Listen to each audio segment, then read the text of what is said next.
बेटा बहुत लोग की प्रॉब्लम आ रही है कि सर हमारे मार्क्स स्टक हो गए हैं 120 से 140 के बीच में और इससे ऊपर नहीं जा रहे हैं, तो हम क्या करें? या तो हम कुछ गलत कर रहे हैं या तो हम कुछ चीज को नजरअंदाज कर रहे हैं जिसके वजह से हमारे मार्क्स नहीं बढ़ पा रहे। बात बिल्कुल सही है बेटा। लेकिन सबसे पहले आपको यह पता लगाना पड़ेगा कि इसके ऊपर आपके नंबर क्यों नहीं जा रहे। क्योंकि अगर आपने ये नहीं पता लगाया ना बेटा कि आपके यहां पर 120 से 140 के ऊपर जाने का सवाल क्या दिक्कत है, बेटा आप बचे ही कितने हैं? आपके ऊपर बचे हुए सिर्फ 40 नंबर, यही ना 180 तो है ही टोटल, 40 नंबर बचे। 40 नंबर मतलब 10 क्वेश्चन, मतलब ये 10 क्वेश्चन में कुछ तो गलत हो रहा है। या तो इसमें हो सकता है कि आपसे कुछ क्वेश्चन बनते ना हो, या तो कुछ क्वेश्चन में आप ज्यादा टाइम ले रहे हो, या तो कुछ क्वेश्चन में आपकी गलतियां हो रही है। मेरी बात को सुनना, मैंने क्या बोला? कुछ क्वेश्चन आपसे बन नहीं रहे मतलब वो अच्छे क्वेश्चन है, कुछ क्वेश्चंस में आप सिली मिस्टेक्स कर रहे हैं बेटा, या कुछ क्वेश्चंस में आप टाइम ज्यादा ले रहे हैं जिसके वजह से आपके क्वेश्चंस छूट जा रहे हैं। यही वो कारण है बेटा जिसके वजह से आपके मार्क्स इसके ऊपर नहीं जा रहे हैं। और बच्चा क्या करता है अब मैं बताता हूं।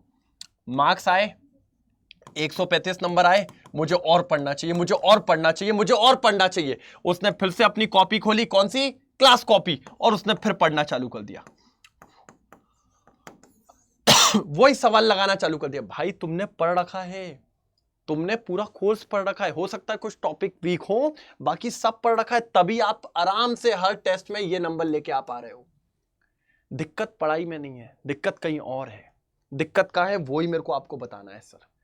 पहली दिक्कत है आपकी कि आप टेस्ट एनालिसिस नहीं कर रहे हो। टेस्ट एनालिसिस से आपको पता है क्या पता चलेगा? कि तुम्हारी गलती किधर है, गलती किधर है। अच्छा यही कर रहे हो ना आप लोग? जब भी आपके नंबर कम आते हैं तो आप क्या करते हो? पढ़ने बैठ जाते हो वापस, क्या नहीं? बताइए जरा कमेंट सेक्शन में। आप यही करते हो, आप सीधा पढ़ने बैठ जाते हो।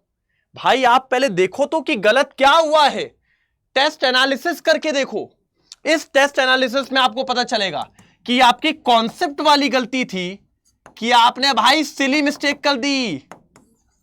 ये गलती पहचानो पहले, और अगर ये गलती नहीं हुई तो हो सकता है टाइम मैनेजमेंट के चलते आपके पेपर में 2 क्वेश्चंस छूट गए, 2 क्वेश्चंस छूट गए। या हो सकता है किसी 2-3 क्वेश्चन में आपने ज्यादा समय लगा दिया जिसके चलते आपके 2 क्वेश्चन छूट गए। समझ पा रहे? या तो 1-2 क्वेश्चन कुछ अच्छे लेवल के आए थे जिनमें हमने या तो ज्यादा समय लगा दिया या वो क्वेश्चन हमसे बना नहीं, हमसे गलत हो गया। यही 3 वो रीजन है जो आपके 40 नंबर के बीच में आ रहे हैं। कौन से 40 नंबर? वो 10 क्वेश्चन का जो रीजन है वो यही 3 में से एक है। समझो बेटा? तो इसको आपको दूर करना बहुत जरूरी है। अब मैं एक करके तीनों बता रहा हूं, आप थोड़ा ध्यान से सुनिएगा। अच्छा आप पहले बताइए, क्या आपने कभी देखा ये 3 गलतियां हो सकती है? आप क्या करते थे? सीधे पढ़ने बैठ जाते थे, हाँ या क्या नहीं? जल्दी बताइए कमेंट में। सबसे पहले टेस्ट एनालिसिस।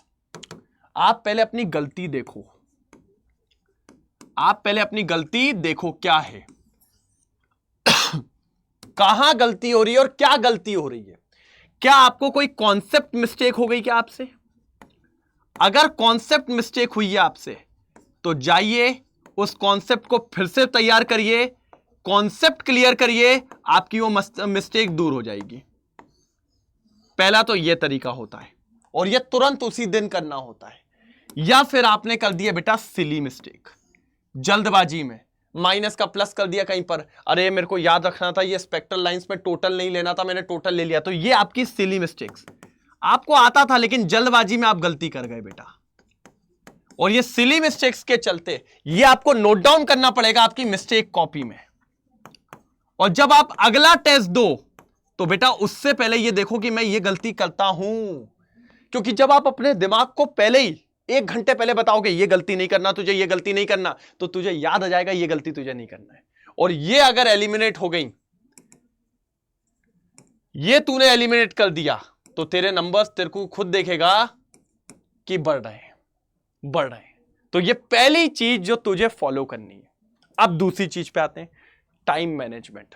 ठीक है क्या बेटा? Time management. अच्छा टाइम मैनेजमेंट में मैं क्या कह रहा हूं, पहले तुम ये देखो तुम्हें इतनी प्रैक्टिस हो जानी चाहिए कि तुम्हें समझ में आना चाहिए कि अगर कोई क्वेश्चन टाइम टेकिंग है, कोई क्वेश्चन टाइम टेकिंग है, कोई क्वेश्चन अगर टाइम टेकिंग है तो तुम उस क्वेश्चन को लास्ट में करो। हां, उस क्वेश्चन को कहां करो? लास्ट में, क्योंकि अगर वो छूटा तो भाई तुम्हारे 4 नंबर मिस होंगे। लेकिन अगर तुमने उसको पहले बनाना चालू करा और लेट सपोज उसमें तुमने 10 मिनट खर्च कर दिए, तो तुम ये सोच लो 2-3 क्वेश्चन तुम्हारे छूट गए, मतलब 12 से 16 नंबर का छूट गया। तो ये टाइम मैनेजमेंट होता है। पूरे पेपर को इस तरीके से मैनेज करो कि आखिरी 20 मिनट आपको प्रॉपर मिल जाए आपकी ओएमआर के लिए, क्योंकि सर ओएमआर में एक आध भी गलत हो गया तो भी अपनी गलती होगी और मार्क्स अपने नीचे जाएंगे। तो ये सब चीजें सीखो। टाइम मैनेजमेंट में सबसे इंपॉर्टेंट आप अपना देख लो कि किस तरीके से आपको करना है। बायोलॉजी पहले रखना है, केमिस्ट्री सेकंड रखना है, फिजिक्स, यही मेनली कॉमन रखता है बच्चा इसी तरीके से। अब इसके बाद जब आप अंदर जाओगे तो केमिस्ट्री के पहले जितने जल्दी जल्दी बन रहे हैं पहले उनको निपटा लो। जो आपको ऐसा लग रहा है टाइम लेंगे उनको आखिरी में करेंगे, यही करेंगे सेकंड नंबर पे करेंगे लेकिन लास्ट में करेंगे सर। तो इस तरीके से अगर आप चलोगे तो आपके नंबर ऑफ क्वेश्चंस छूटने वाले कम हो जाएंगे और आपके नंबर्स ग्रेजुअली ऊपर की तरफ जाता हुआ दिखेगा। तो ग्राफ इस केस में भी आपका ऊपर बढ़ सकता है। तो टाइम मैनेजमेंट में बहुत ध्यान देना है। फिर तीसरा आता है लेवल अप क्वेश्चंस।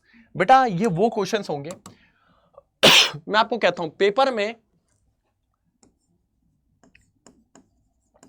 केमिस्ट्री के 45 सवाल आते हैं, ठीक है। इस 45 सवाल में मैं ये देखो, मैं मान के चलता हूं 2 से 3 क्वेश्चन थोड़े से ना हिलने वाले होते हैं, ना हिलने वाले। इसका मतलब होता है इनमें 2-3 चीजें होंगी। एक तो ये टाइम टेकिंग होंगे,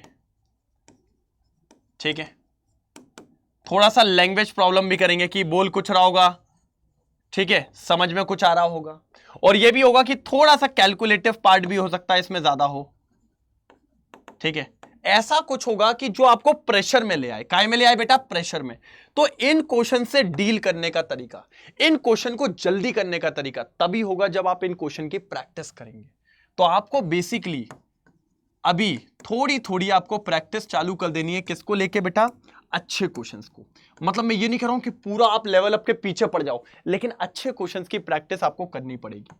तो दिन में आप ऐसा करो, कम से कम हर चैप्टर के 2-2 क्वेश्चन, 2-2 क्वेश्चन मतलब आपके लगभग 40 क्वेश्चन कह रहा हूं, अच्छे क्वेश्चन प्रैक्टिस करिए।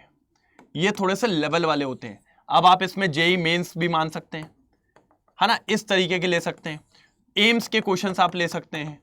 ये लेवल्स इनके थोड़े से अच्छे होते थे। तो दिन के 40 क्वेश्चंस आप लगाइए। अगर आपके पास मान लीजिए अभी बहुत टाइम है, नहीं तो अगर आप ये करते चले गए तो आप लगभग अच्छे वाले लेवल अप वाले क्वेश्चंस कितने लगा लेंगे? कम से कम 1000 क्वेश्चंस लगा लेंगे। और इससे मैं ये नहीं कह रहा हूं कि डिक्टो सेम क्वेश्चन आ जाएगा, लेकिन आपकी स्पीड बढ़ जाएगी, सोचने की क्षमता बढ़ जाएगी, और आपके गलत होने के क्वेश्चन के चांसेस कम हो जाएंगे और सही होने के चांसेस बढ़ जाएंगे। फिर आप देखिएगा सर, आपके जो 140 पे नंबर अटक रहे थे ना बेटा, वो नंबर आपके नहीं अटकेंगे। 140 पे यहां जो आपका नंबर स्टक हो रहा था, वो नंबर धीरे धीरे ग्रेजुअली आपको बढ़ता हुआ दिखेगा, और मोस्ट प्रोबेबली 1 महीने के अंदर आप यहां पहुंच जाएंगे 160 से 170 के बीच में। और अगर आपको इधर पहुंचना है तो आपको मेहनत तो करनी पड़ेगी बेटा, और मेहनत नहीं करोगे तो कुछ नहीं हो पाएगा। तो ये बिल्कुल सिंपल सा टास्क बताया मैंने आपको, जो नंबर आपके स्टक हो रहे हैं ना, उनको आगे बढ़ाने का। ये सेम चीज बेटा हम अपने बैचेस में भी कराते हैं।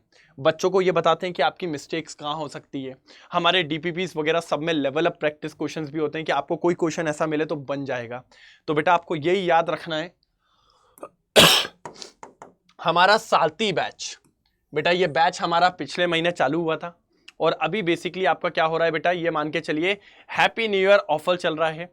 तो ये एकदम मिनिमम प्राइस में आपको मिल रहा है। इसमें पता क्या है, पहले तो क्लास 11 क्लास 12 का पूरा आपको पढ़ाया जाएगा, इसके बाद आपको इसका प्रैक्टिस बैच मिलेगा, ठीक है। इसमें हम क्वेश्चन सॉल्व कराएंगे 1 महीने। फिर आपको इसी के साथ AITS मिलेगा, ऑल इंडिया टेस्ट सीरीज। बेटा क्या मिलेगा? All India test series. तो ये चीज आपको थोड़ी सी पता होनी चाहिए, क्योंकि बेटा अगर आपको ये नहीं पता ना तो फिर आपको बहुत बड़ी दिक्कत हो सकती है बेटा। तो ये थोड़ा सा ध्यान में आपको रखना है। क्लियर है यहां तक बात? पक्का। और अगर आप देखें तो अगर आपको जैसे बायोलॉजी में कोई दिक्कत नहीं है, फिजिक्स में कोई नहीं है, तो आप चाहें तो ओनली केमिस्ट्री क्रैश कोर्स भी ले सकते हैं। ये भी अभी मिनिमम प्राइस में चल रहा है, मतलब आप मानिए काफी लोएस्ट प्राइस में। NBTS 4.0 ये भी न्यू ईयर की वजह से बहुत लोएस्ट प्राइस में चल रहा है। अगर आपको लोएस्ट प्राइस चाहिए, नीचे डिस्क्रिप्शन में आपको लिंक मिल जाएगी, लिंक पे क्लिक करिए, आपको कुछ अमाउंट भी दिखेगा, वहां पर एक कोड का ऑप्शन आता है, एंटर कोड।